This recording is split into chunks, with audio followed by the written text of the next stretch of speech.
il ne suffit pas d'être libéré. Michel, il a dans sa chair, dans son esprit, dans son âme, des séquelles irrémédiables, dont il n'est pas indemnisé. Il y a un processus en France qui peut peut-être permettre cette indemnisation, qui s'appelle la commission d'indemnisation des victimes d'infraction. On l'a saisi. Il y a une véritable réhabilitation dont il aurait dû bénéficier. Il aurait dû avoir plus de gestes du côté des autorités françaises et pas simplement l'accueillir à son arrivée à l'aéroport, et pas simplement l'accueillir à l'Élysée. Je pense qu'il aurait mérité plus de gestes, et les symboles parfois peuvent participer de cette logique de réparation. Et puis enfin, c'est rappeler que la détention arbitraire est un crime. La détention arbitraire est un crime. Il n'y a pas de journée internationale de lutte contre la détention arbitraire. C'est un crime autonome par rapport à celui de torture. Ça peut malheureusement se cumuler trop souvent. Et il faudrait qu'il y ait une appréhension à l'échelon français, à l'échelon européen, à l'échelon international, des spécificités, des particularités de ce crime qui s'appelle la détention et l'arrestation arbitraire.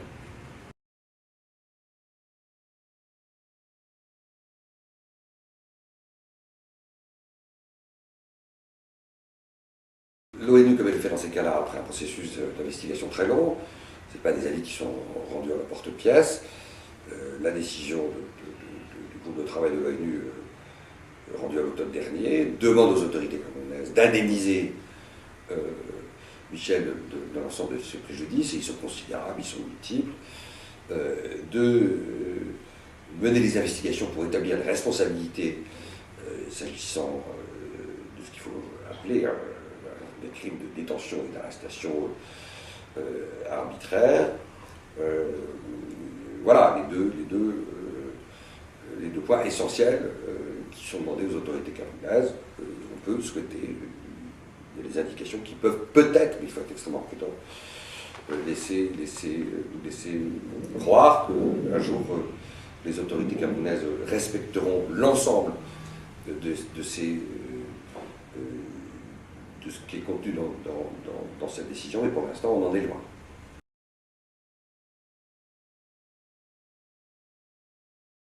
Alors la situation de Michel en France, la situation juridique de Michel en France est assez simple.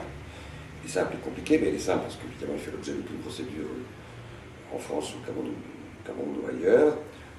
On sait qu'il a été libéré après les interventions des autorités françaises, à notre sens trop tardives.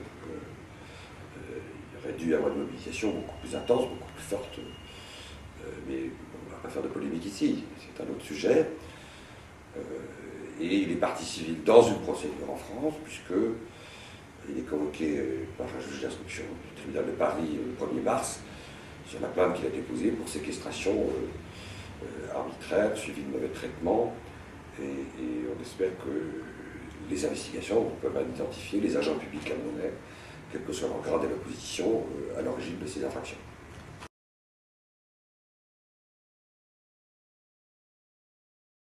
La décision du groupe de travail est une décision qui s'applique au Cameroun, elle ne s'applique pas à la France.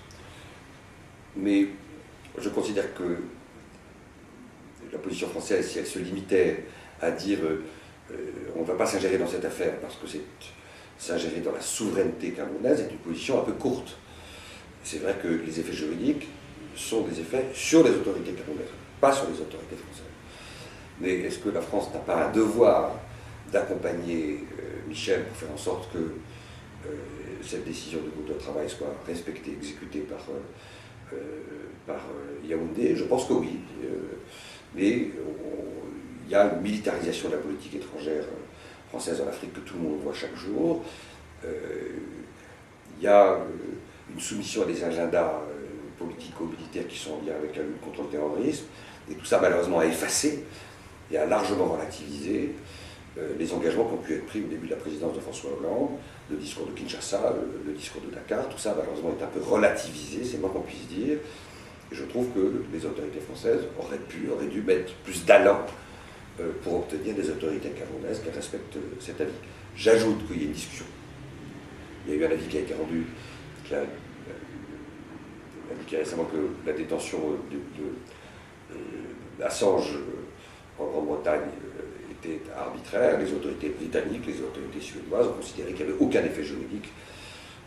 Donc il y a aussi en contrepoint cette défiance structurelle des grands États de la planète pour considérer que les avis de l'ONU, ça ne vaut pas grand-chose. Ça, c'est malheureusement quelque chose de très regrettable, mais qu'on ne va pas tous les deux changer en 2 secondes.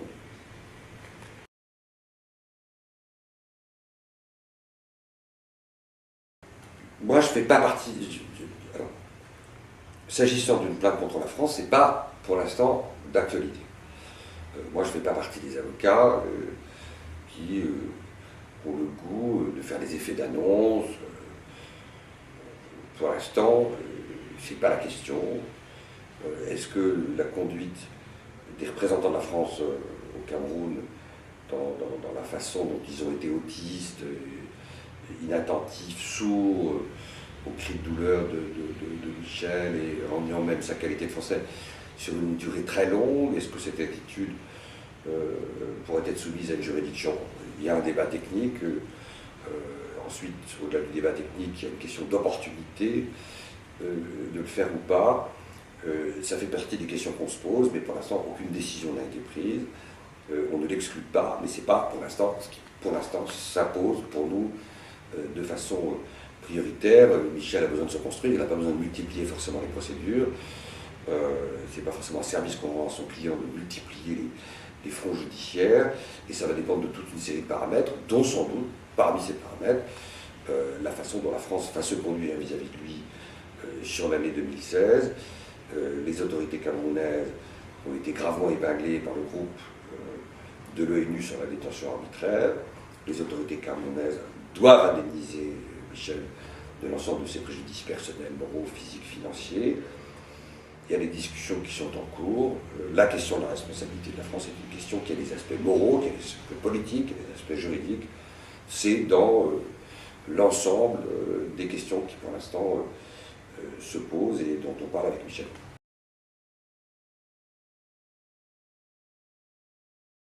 Il y a plusieurs choses. La première, c'est que il n'est pas admissible quand un ressortissant français, c'est valable finalement des citoyens du monde entier, mais on est en France, il n'est pas admissible quand un ressortissant français qui fait l'objet d'une détention aussi cruelle, aussi infondée, aussi arbitraire, qu'il y ait eu autant d'atermoiements du côté du poste, c'est-à-dire de l'ambassade de France.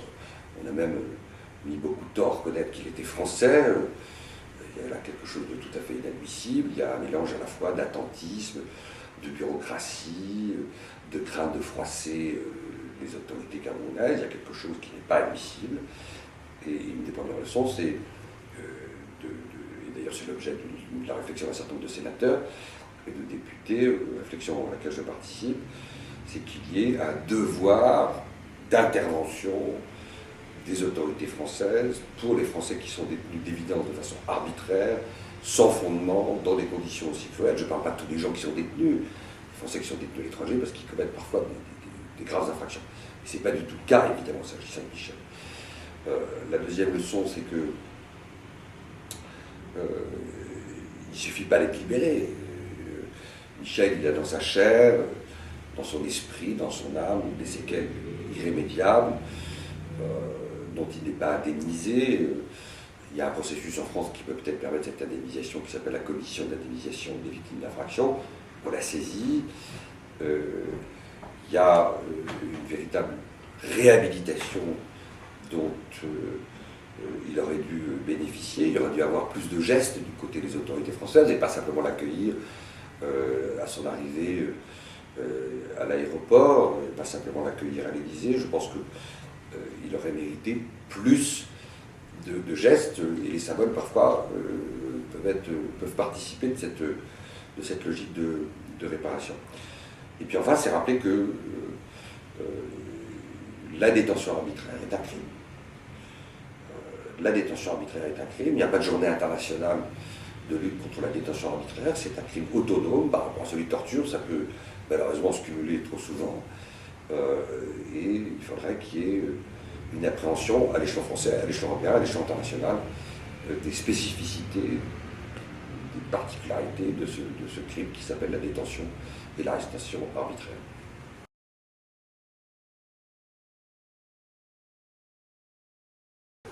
Mais moi je suis avocat, donc quand quelqu'un qui est dans des situations comme Michel me demande de le défendre, je le défends.